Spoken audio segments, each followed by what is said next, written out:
जैसा कि आपको पता है कि पंचायत चुनाव पानीपत में समाप्त हो चुके हैं और जो प्रत्याशी जीतकर मैदान में जो जीतकर अब आगे आ चुके हैं और जीतने के बाद एक्शन मोड में नजर आ रहे हैं। रफाकत जी, सबसे पहले स्वागत है आपका, बहुत बहुत शुभकामनाएं।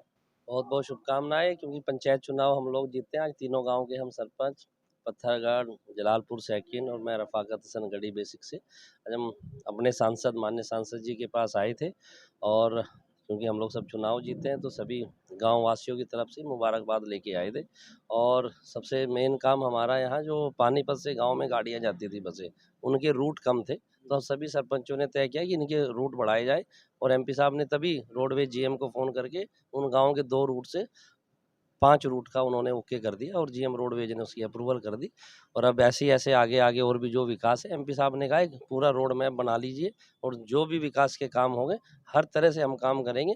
1 रुपए से लेके जो 100 करोड़ रुपए तक की योजनाएं हर गांव में पहुंचेंगी, ऐसा एमपी साहब ने। मतलब मान के चले कि जैसे आप जीत करके आए तो वो एक्शन मोड में आप लोग हैं, तुरंत प्रभाव से काम होंगे सब। जिस उम्मीद से लोगों ने वोट दिया है जनता ने, उसी उम्मीद पे खरे उतरेंगे। और पहले दिन क्या, हम 24 घंटे काम करेंगे।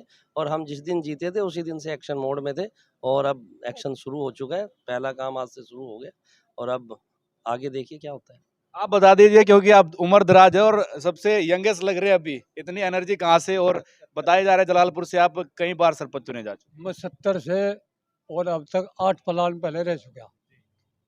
और अब जो है लड़का बना, क्योंकि 10वीं की हिम्मत आई न। हैं। शिक्षा को लेकर के आप कहीं पिछड़ गए। हाँ, उसकी वजह से बिछड़ गया। अब लड़का बना तो अब लोगों ने बहुत बेहतरीन तरीके से साथ दिया और 1000 वोटों का गांव है, 158 वोटों से जीत हुई। और जिस तरह लोगों ने प्यार दिया है उसी तरह लोगों को सर पर रखूँगा और सबके मशवरे से काम होंगे। और हमारी ये सरकार है, हमारी एमपी साहब से हम इसीलिए मिले कि हमें कोई काम में, किसी काम में दिक्कत ना आवे, हमारे सारे के विकास के काम होते रहें और सब होता रहे, तो हम इसी वजह से मिले। और पहला काम हम बस का जो लेकर आए, उसी में पहले ही उनको फ़ोन कर आज ही से, कल से शुरू कर दिया काम। आज से शुरुआत कर दी। हाँ, कल से शुरुआत कर दी ताकि लोग देख लें कि बच्चा ने लिख लिया, नए आए थे और किस तरीके से काम लेके चले। और किसी से बदले की भावना नहीं है हमारी, सबको साथ लेकर करेंगे। सबको साथ लेके चलेंगे। अच्छा, आप बता दीजिए, आप पत्थरगढ़ से सरपंच चुने गए हैं, बता दीजिए आप क्या मानते हैं? जैसे ही पहला काम लेकर के आए और पहला ही काम यस हो गया है, कहीं ना कहीं आप भी एक्शन मोड में। हम तो बगैर सरपंच भी एमपी साहब के पास जो काम लेकर आते थे हमारे पूरे काम करते थे। और अब तो डबल उम्मीद होगी हमने और कर भी रहे हैं एमपी साहब। हमारी सरकार है, हम बीजेपी सरकार के वर्कर हैं और हमने एमपी साहब ने हमारे से बोल दिया है कि सब एस्टीमेट ईमानदारी के साथ पूरे गांव को पूरा विकास कराओ। सरकार आपके साथ है, पूरा पैसा सरकार देगी, काम कराओ अच्छी तरीके से। आज ही हमने सारों ने सरपंचों ने मिलके, हमारे गांव में पहले 5 टाइम बस जाती थी पत्थरगढ़, अब वो 2 टाइम जाती है। काफ़ी बच्चियाँ और बच्चे पढ़ने के लिए आते हैं और भी काफ़ी यूपी से भी उधर आदमी आते हैं, वो भी परेशान होते थे। 5 टाइम बस चलेगी तो इंशाअल्लाह पूरी सुविधा हो जाएगी। और भी सुविधा शिक्षा चिकित्सा को लेकर के क्या कुछ? शिक्षा को लेकर ये है कि शिक्षा को भी हम मंत्री जी का भी और एमपी साहब का भी अपने गांवों में दौरा कराएंगे और स्कूलों में जो भी कमी होगी वो पूरी वो दूर कराएंगे। वहाँ पर बिल्डिंगों की बहुत कमी है, जैसे इंटर कॉलेज हो गए हैं, मेरे गांव में भी इंटर कॉलेज है, गढ़ी बेसिक में भी इंटर कॉलेज है, मगर उनमें बिल्डिंग की कमी है।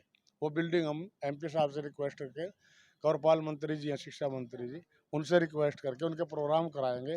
गांव के बीजेपी सरकार ऐसी सरकार है, ये कहती है कि कोई कराने वाला चाहिए, कोई पैसे की कमी नहीं है, मगर गांव में विकास के कार्य कराओ। और हम बीजेपी सरकार के सब वर्कर हैं और ऊपर वाले ने हमारे को सबको सरपंच बनाया है। हम ऊपर वाले की दया से सब पूरे कार्य कराएंगे, पूरे ईमानदारी से कार्य कराएंगे। जो सपना आपने देखा था गांव के विकास के लिए, गांव स्वच्छ बने, गांव डिजिटल बने, उसको लेकर के मैंने बताइए। आपको पहले भी कहा था कि मेरा मेन उद्देश्य हेल्थ को, चिकित्सा को, शिक्षा को लेकर है, जो घर घर तक पहुँचाएंगे। हमारी सरकार की योजनाएं हैं चिकित्सा और हेल्थ को लेके, एजुकेशन को लेके, साफ सफाई को लेके, स्वच्छता के लेके। माने पीएम साहब का अभियान था कि स्वच्छता होनी चाहिए और गांव गांव में होनी चाहिए, तो उसको लेके अब हम काम करेंगे और शिक्षा और चिकित्सा को घर घर पहुँचाएंगे। यही मेरा सपना था और इसी को लेके मैं आगे बढ़ रहा हूँ। देखिए रफाकत जी हमारे साथ, और ये तमाम जो सरपंच है गढ़ी बेसिक के हैं या फिर जलालपुर के या फिर पत्थरगढ़ के हैं, वो पहुंचे हुए थे अभी अपनी मांगों को लेकर के, और तुरंत प्रभाव से जैसे कि एक्शन मोड में मैंने कहा कि नजर आ रहे हैं। तो कहीं ना कहीं उन कामों को लेकर के जो जनता की अपेक्षाएं आकांक्षाएं थी उन पर अब खरा उतरने का जो समय है वो कहीं ना कहीं देखा जा रहा है, और उसको लेकर के ये कार्य पर प्रतिबद्ध भी नजर आ रहे हैं। मेरी आप लोगों से अपील है कि आप लोग इस वीडियो को ज्यादा शेयर करते रहे।